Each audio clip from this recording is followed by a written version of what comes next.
السلام عليكم ورحمة الله وبركاته. يلا نعمل وصفتنا. ده ربع كيلو من الفول البلدي. طبعا نقيته كويس وغسلته وهنزل عليه بالمية، مية عادية. انا سبته حوالي 8 ساعات. ما تزوديش اكتر من كده عشان ما يقشرش معاكي. بعد كده غسلته زي ما انتم شايفين، بصوا نفش ازاي. بقى جميل وبقى طري كده، يساعدك جدا ان هو ما ياخدش سوا كتير. وهنزل بقى بمعلقتين كبار برضو كنت حطاهم في ميه لمدة ساعة، من الفول المدشوش اللي هو بتاع الفلافل او البصار. طماطمايه بقى صغيرة جدا، 4/4 ونص ليمونة.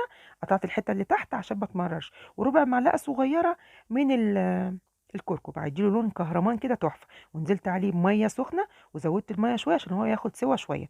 وبعد كده قفلت عليه جامد جدا اول ما يغلي. وبعد كده هوطي النار شمعه، يعني اسيبه بقى 3 ساعات 4 ساعات على حسب ما يستوي.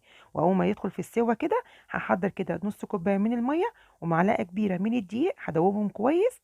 وبعد كده هنزل عليه على الفول، وهسيبهم برضو على النار الشمعة لمدة نص ساعة. دي مادة كده للربط للمية كده للغيرة بتاعه.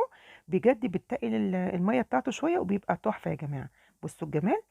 دي كمان الكاميرا مغمقة اللون، لكن هو اللون تحفة. بصي دايب دوب يا جماعة. رمضان بقى دخل علينا، كل سنة وانتم طيبين. لازم يكون الفول ده أساسي في السحور. بتكيسيه بقى كده وتحطيه في الفريزر وتطلعي كيس كيس براحتك. بصوا دايب. هقول لكم على طرق كتير للفول، هنعمله بكذا طريقة ان شاء الله عشان السحور. وهعمل لكم برضو تتميز الفول بطريقة تانية بإضافات تانية، برضو هتعجبكم جدا. ايه رأيكم في الطريقة؟ بجد ريحته كانت تحفة. يا رب الوصفة تعجبكم.